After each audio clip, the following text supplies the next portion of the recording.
Bonjour, pasteur. Bonjour. Pasteur, nous avons une question qui nous préoccupe. Pourquoi est-ce que les femmes qui ont beaucoup étudié ont des difficultés pour se marier? Bon, merci pour la question.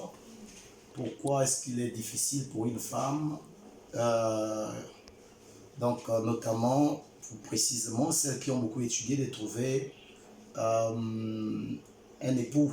Oui, Bon, il faut noter que quand il s'agit des païens, cela est regardé d'une autre manière parce que chez les païens, au contraire, un homme souhaite avoir une femme qui a beaucoup étudié parce qu'il s'est dit que non, si celle-ci ou cette dernière a beaucoup étudié, ça peut me faciliter. En fait, le foyer peut être dans de bonnes conditions, dans la mesure où elle va apporter quelque chose à la maison et moi aussi j'apporte quelque chose, ça fera de sorte que nous puissions aller de l'avance. C'est ce que les hommes aujourd'hui faire, une femme qui a beaucoup étudié. Mais toutefois, il faut noter que chez des chrétiens, cela n'est pas regardé de la même manière.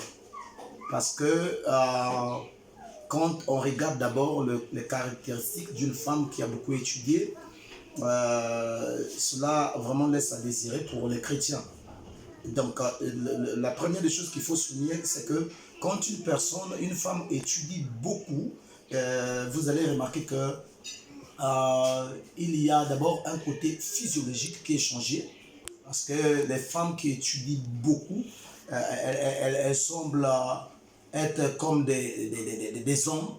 Voilà, donc c'est ce que les gens comprennent parce que il y a toujours l'esprit de la parité dans la tête, donc qui fait que elle veut marcher comme un homme, elle veut parler comme un homme, elle veut prendre des allures comme un homme, elle veut prendre l'autorité comme un homme. Donc ce qui fait que les hommes qui ont, les chrétiens notamment précisément, ne veulent plus, encore ne veulent pas de ce genre de femme.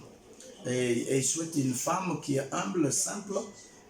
Toutefois aussi, les gens, même non seulement les femmes, vous allez remarquer que quand un être humain ajoute des diplômes, notamment dans le monde du christianisme, quand un homme ajoute plus de diplômes, vous allez remarquer même en général, il s'éloigne de plus en plus de la parole de Dieu. Parce que c'est quoi? Il y aura un raisonnement qui sera différent de ce que la parole de Dieu nous demande. Donc, plus de diplômes, l'homme s'éloigne de la parole de Dieu. Ça, c'est d'abord l'homme en général. Il est très difficile de voir les hommes qui ont beaucoup étudié rester toujours humbles devant la parole de Dieu sans pourtant ajouter. Regardez même un pasteur qui a beaucoup étudié, il est très difficile. Il faudrait qu'il soit beaucoup humble pour qu'il garde toujours les Écritures telles qu'elles devraient être. Il y a toujours une certaine manière de compliquer, d'expliquer tout cela. Voilà, c'est ce qui arrive souvent. La même chose avec les femmes. Les femmes qui ont beaucoup étudié, elles ont toujours tendance à avoir ou encore à prendre des allures, ou encore à chercher, à argumenter même avec l'époux dans une maison, donc chercher toujours cette égalité entre l'homme et la femme. Vous voyez? Donc les femmes qui ont beaucoup étudié ont toujours cette notion dans leur tête. C'est ce qui fait de sorte que elles ne soient pas soumises, elles ne soient pas humbles, elles ne soient pas vraiment simples. Elles sont toujours là à faire des débats avec l'homme. Voilà. Donc, il y a d'autres même, ça c'est même nous en Afrique, mais quand vous partez en Europe, elles souhaitent même que l'homme puisse faire le même travail qu'elle. Donc, si la femme prépare, elle aussi, elle veut que l'homme aussi puisse préparer. Voire même laver les habits, faire certaines choses, les travaux à la maison, vous voyez que non, elle va souhaiter que l'homme puisse faire la même chose. Ça, c'est en Europe, aux États-Unis, ailleurs, tout cela. Ok? Dans le christianisme, cela ne marche pas. Mais ça ne peut pas marcher. Donc, une femme qui a aussi beaucoup étudié, il y a une tendance il y a un complexe de supériorité qui émane de sa manière de faire. Donc, elle croit être supérieure. Ce qui fait que si vous ne faites pas attention, elle va chercher à dominer. Non seulement dominer les voisines, les copines, les sœurs en Christ, toutes les autres qui sont là, elle veut que les autres soient sous elle. Vous voyez? Donc, ce genre de caractère, vraiment, les chrétiens n'apprécient pas cela. Voyez, donc c'est ce qui fait de sorte qu'il y ait beaucoup de femmes qui sont là, qui ont beaucoup étudié, non pas de mari, parce qu'elles sont souvent prétentieuses, remplies de prétentions. Voilà, donc c'est difficile qu'elles soient humbles, soumises. Il est très difficile. Trouver une femme qui a beaucoup étudié, mettre à la maison, c'est un dégât. C'est un chaos, je dis bien cela. C'est difficile.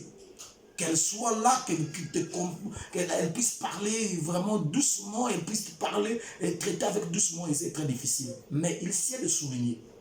Il est vrai que les femmes qui ont beaucoup étudié sont des femmes souvent difficiles, mais celle qui a reçu Christ réellement dans son cœur, dans son âme, qui est née de nouveau, malgré ses diplômes, cela n'aura pas l'autorité sur sa manière de vivre.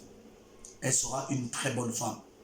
Elle saura encore, elle usera même beaucoup d'euphémisme dans son expression pour ne pas heurter la sensibilité de son mari. Par contre, l'autre ne saura pas peut-être comment équilibrer son expression. Voilà, même ce qui demandait vraiment puisse avoir un caractère hyperbolique, vraiment, c'est ce qui, pardonnez-moi, ce qui voulait exprimer de l'exagération. Mais elle, vu qu'elle est chrétienne réellement, elle sait s'exprimer, elle peut atténuer son expression pour ne pas heurter la sensibilité de son époux. Donc, une femme qui a beaucoup étudié et qui a réellement Christ est une bonne femme. Elle peut vraiment faire une bonne femme. Donc, celles qui n'ont pas d'époux, qui n'ont pas tout cela, elles doivent chercher Christ dans leur cœur, elles doivent être humbles simplement, elles ne doivent pas exhiber ses diplômes devant les gens. Je crois que non, elles finiront par trouver les hommes ou encore un époux qui fera son bonheur. Merci.